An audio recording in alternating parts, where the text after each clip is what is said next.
Hi ವೀಕ್ಷಕರೇ, ನಾನು ಈ ವಿಡಿಯೋದಲ್ಲಿ ನಿಮ್ಮೊಂದಿಗೆ ನಾನು ತಿರುಮಲ ವೆಂಕಟೇಶ್ವರ ದರ್ಶನ ಮಾಡಿದ್ದು ಹಾಗೂ ಅಲ್ಲಿಗೆ ಹೋಗುವಾಗ ನಾನು ಯಾವ್ಯಾವ ಜಾಗನ ವಿಸಿಟ್ ಮಾಡಿದೆ ಅನ್ನೋದರ ಮಾಹಿತಿ ಪೂರ್ತಿ ನಿಮಗೆ ಈ ವಿಡಿಯೋದಲ್ಲಿ ಕೊಡ್ತೀನಿ. ನಾನು ನಮ್ಮ ಮನೆಯಿಂದ ಸುಮಾರು 6 ಕಾಲಂಗೆ ಮನೆಯವರ ಜೊತೆ ನನ್ನ ಬೊಲೊರೋ ಗಾಡೀಲಿ ಹೊರಟೆ. ಹೋಗ್ತಾ ದಾರಿಲಿ ನಾವು ಮುಳುಬಾಗ್ಲಲ್ಲಿ ಟಿಫನ್ ಮಾಡ್ಕೊಂಡ್ವಿ. ನಾವು ಈಗ ಕುರುಡುಮಲೆ ಸೋಮೇಶ್ವರ ದೇವಸ್ಥಾನ ತಲುಪಿದ್ದೀವಿ. ಇದು ಮುಳುಬಾಗಿಲಿನಿಂದ 9 ಕಿಲೋಮೀಟರ್ ದೂರದಲ್ಲಿದೆ.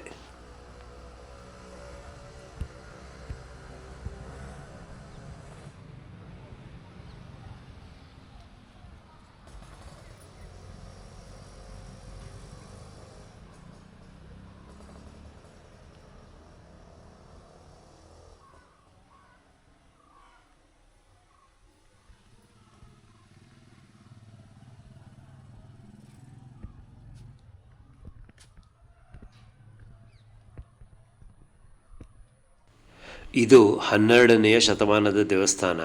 ಇಲ್ಲಿ ನಾವು ಒಂದು ದೊಡ್ಡದಾದ ಗಣೇಶನ ವಿಗ್ರಹ ನೋಡ್ಬೋದು. ಇದಕ್ಕೆ ಪೂರ್ತಿಯಾಗಿ ಗ್ರಿಲ್ ಅಳವಡಿಸಿದ್ದಾರೆ, ಯಾಕಂದರೆ ಬರೋರು ಇದನ್ನು ಮುಟ್ಟಬಾರ್ದು ಅಂತ.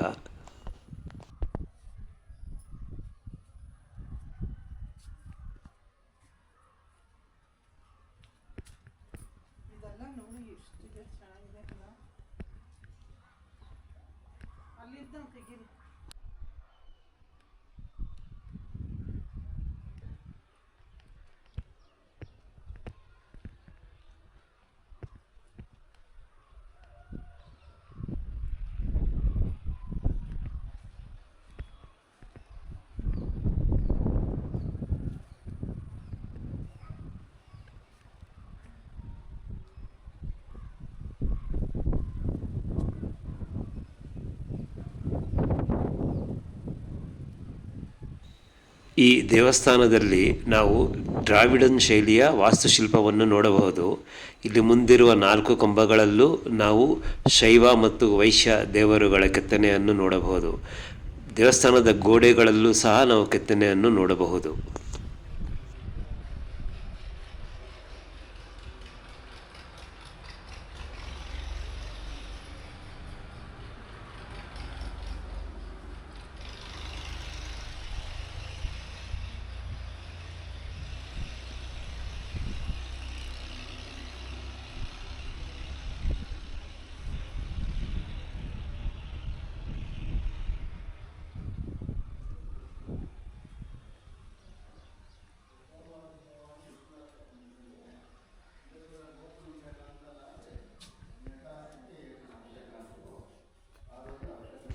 ದೇವಸ್ಥಾನದ ಒಳಗಿನ ಚಿತ್ರಣ.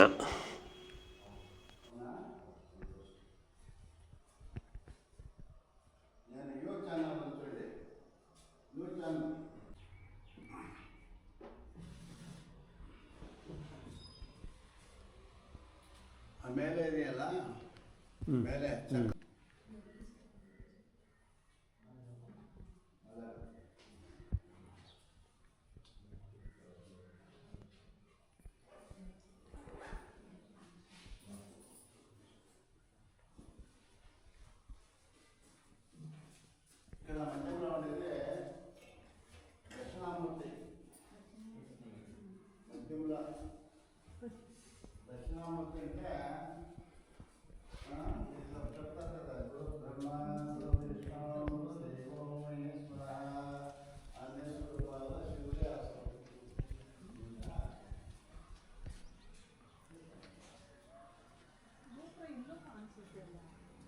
ಅಂದರೆ ದೇವರು ಸಮ್ಮುಖದಿಂದ ಕಾಣುತ್ತೆ ಅಂತ.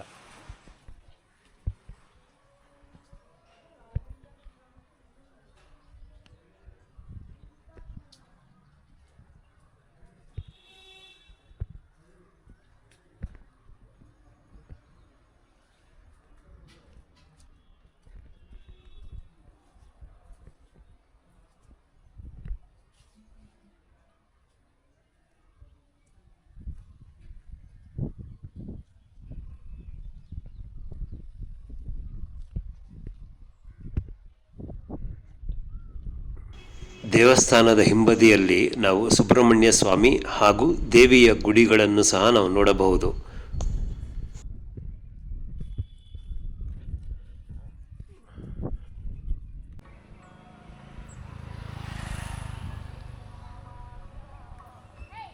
ಸೋಮೇಶ್ವರ ದೇವಸ್ಥಾನದಿಂದ ಜಸ್ಟ್ 200 ಮೀಟರ್ ದೂರದಲ್ಲೇ ಇರೋದು ಈ ಕುರುಡುಮಲೆ ವಿಘ್ನೇಶ್ವರ ದೇವಸ್ಥಾನ.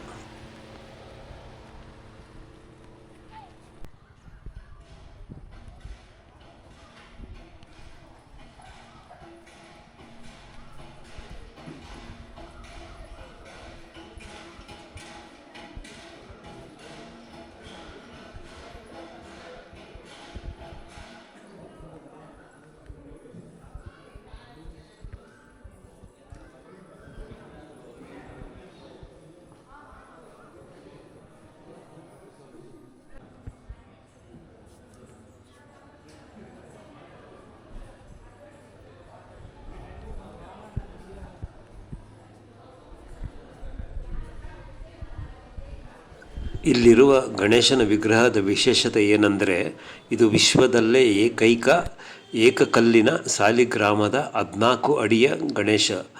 ಈ ಗಣೇಶನ ವಿಗ್ರಹ 4 ಯುಗದಷ್ಟು ಹಳೆಯದಂತೆ. ಇಲ್ಲಿಗೆ ಬರುವವರು ಖಂಡಿತವಾಗಲೂ ಇದನ್ನು ಗಮನದಲ್ಲಿಟ್ಕೋಬೇಕು. ಇಲ್ಲಿ ಪಬ್ಲಿಕ್ ದರ್ಶನ ಓಪನ್ ಆಗೋದೇ 10 ಗಂಟೆಗೆ. ಸೊ ಅದಕ್ಕೆ ತಕ್ಕ ಹಾಗೆ ನೀವು ಪ್ಲ್ಯಾನ್ ಮಾಡ್ಕೊಂಡು ಬನ್ನಿ.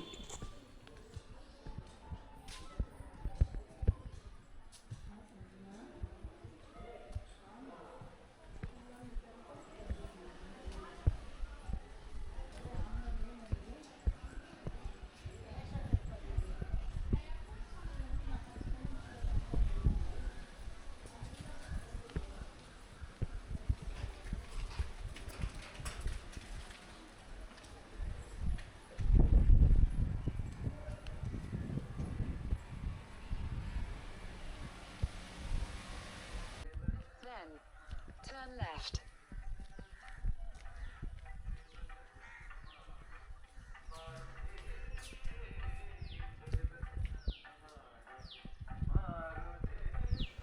ಗಣೇಶನ ದೇವಸ್ಥಾನದಿಂದ ಸ್ವಲ್ಪ ದೂರದಲ್ಲೇ ಇರೋದು ಈ ವೆಂಕಟರಮಣ ಸ್ವಾಮಿಯ ದೇವಸ್ಥಾನ.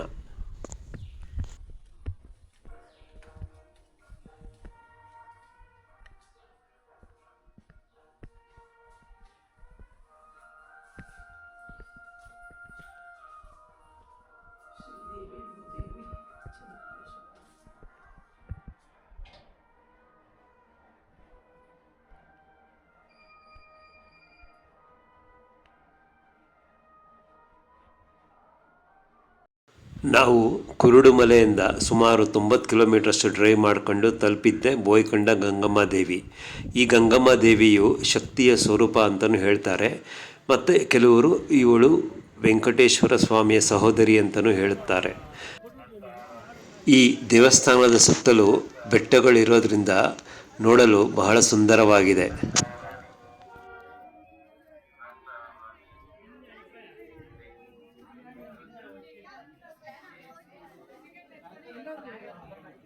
ಕಾಲ್ ಬೇಕಾದ್ರೆ ಅದು ಬರೋದು.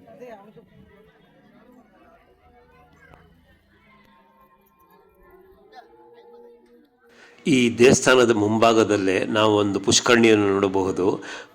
ಅದರ ಮಧ್ಯದಲ್ಲಿ ಗಂಗಮ್ಮ ದೇವಿಯ ಸ್ಟ್ಯಾಚ್ಯೂ ಸಹ ಇದೆ. ಈ ಪುಷ್ಕರಣಿಯ ನೀರು ಬಹಳ ಶ್ರೇಷ್ಠ. ಯಾಕಂದರೆ ಈ ನೀರನ್ನು ನಮ್ಮ ಹೊಲಗದ್ದೆಗಳಿಗೆ ಹಾಕಿದ್ರೆ ಫಲವತ್ತು ಚೆನ್ನಾಗಿರುತ್ತೆ ಅನ್ನೋ ನಂಬಿಕೆ.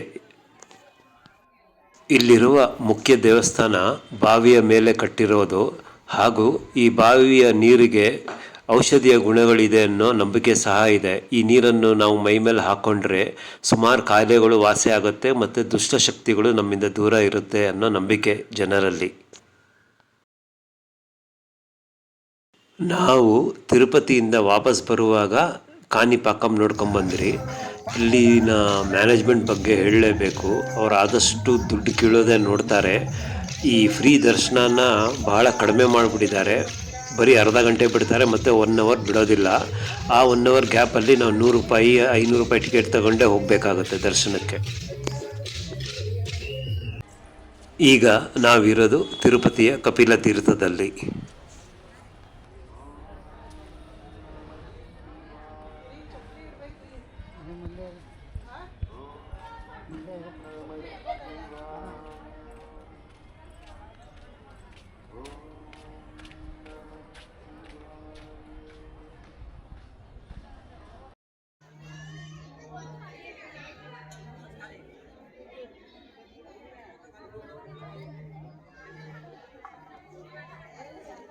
ಮಳೆಯ ಅಭಾವದಿಂದ ಇಲ್ಲಿ ಜಲಪಾತನೇ ಮಾಯವಾಗಿದೆ.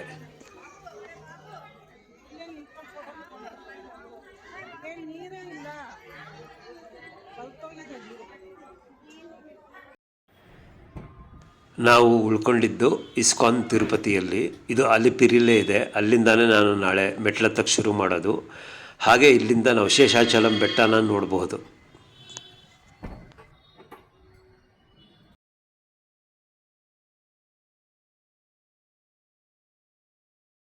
ಇಸ್ಕಾನ್ ದೇವಸ್ಥಾನದ ಒಳಗಿನ ದೃಶ್ಯ ಹೀಗಿದೆ ನೋಡಿ.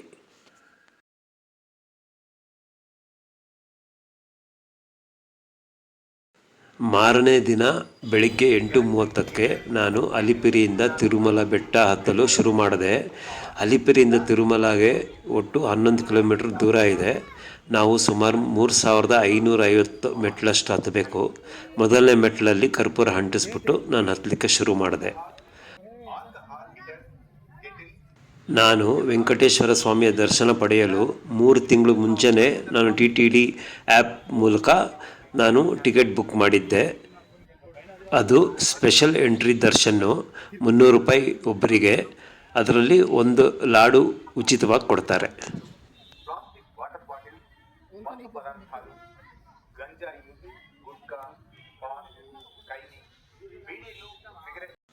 ಇಲ್ಲಿ ಒಂದು ಕೃಷ್ಣನ ಗುಡಿಯನ್ನು ನೋಡಬಹುದು.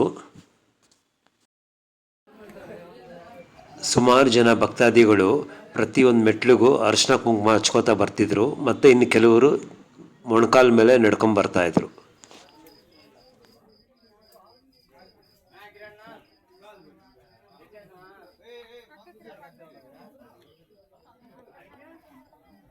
ನಾನು ಈಗ ಗಾಳಿಗೋಪುರ ತಲುಪಿದ್ದಾಯಿತು.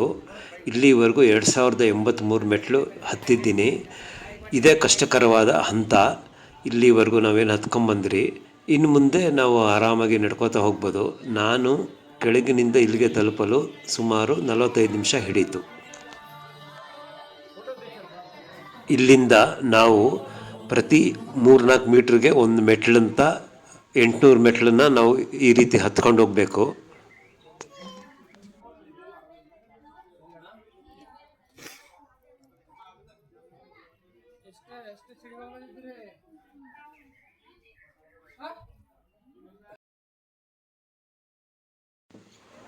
ಹೋಗುವ ದಾರಿಲಿ ನಾವು ಕೆಲವು ಅಂಡರ್ಪಾಸ್ ಒಳಗೆ ಹೋಗಬೇಕಾಗತ್ತೆ. ಮೇಲೆ ವಾಹನಗಳು ಓಡಾಡ್ತಾನೆ ಇರುತ್ತೆ.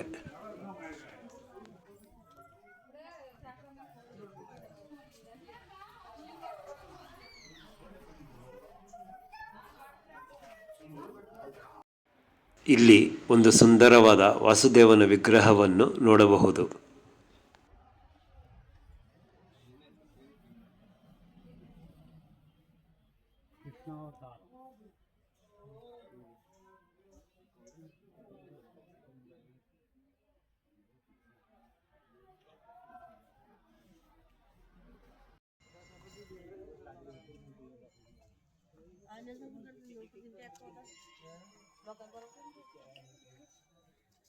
ಇಲ್ಲಿ ಇನ್ನೂ ಒಂದು ಅಂಡರ್ಪಾಸ್ ಕೆಳಗೆ ಹೋಗಬೇಕಾಗುತ್ತೆ.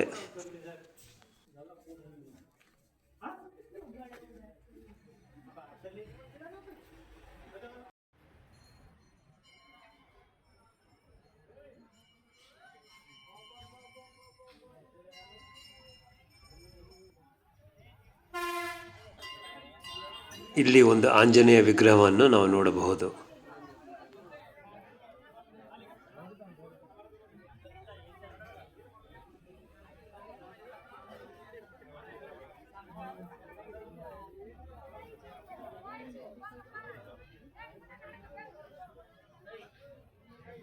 ನಾವು ನಡೀತಿರೋದು ಕಾಡಿನ ಮಧ್ಯದಲ್ಲಿರೋದ್ರಿಂದ ನಾವಿಲ್ಲೊಂದು ಕಡವೆಯನ್ನು ನೋಡಬಹುದು.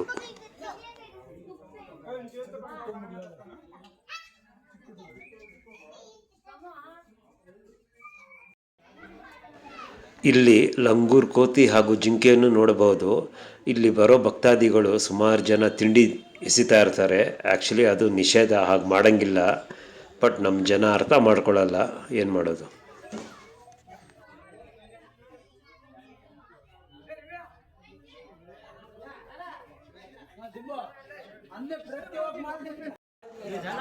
ಪ್ರಾಣಿಗಳೊಂದಿಗೆ ಫೋಟೋ ಸೆಷನ್.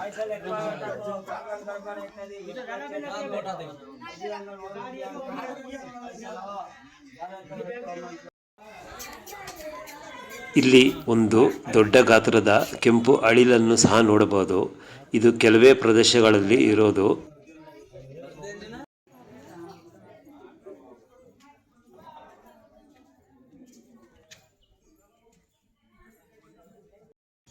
ಇಲ್ಲಿ ರಸ್ತೆ ದಾಟಲು ನಮಗೆ ಬ್ರಿಡ್ಜ್ನ ವ್ಯವಸ್ಥೆ ಮಾಡಿದ್ದಾರೆ. ಕೆಳಗೆ ವಾಹನ ಓಡಾಡ್ತಿರೋದನ್ನು ನಾವು ನೋಡಬಹುದು.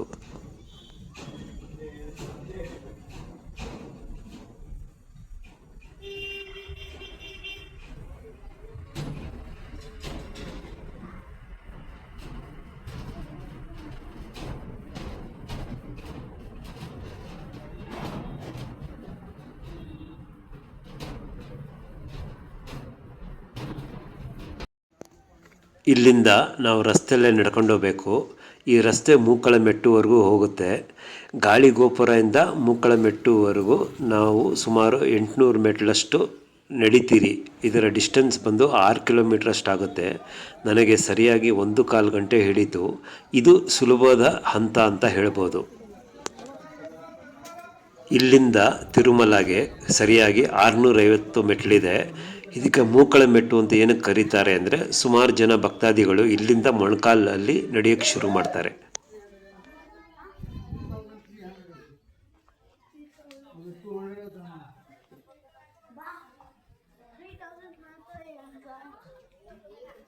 ಇನ್ನು ಕೊನೆಯ 50 ಮೆಟ್ಲಷ್ಟೇ ಉಳಿದಿರೋದು 3550ರಲ್ಲಿ.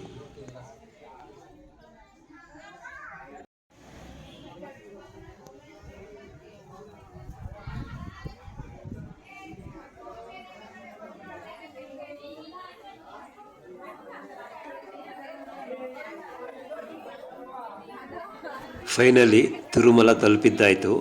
ನನಗೆ ಸರಿಯಾಗಿ 2 ಗಂಟೆ 15 ನಿಮಿಷ ಹಿಡಿತು ನೋಡಿ, ಅಲಿಪಿರಿಯಿಂದ ತಿರುಮಲವರೆಗೂ.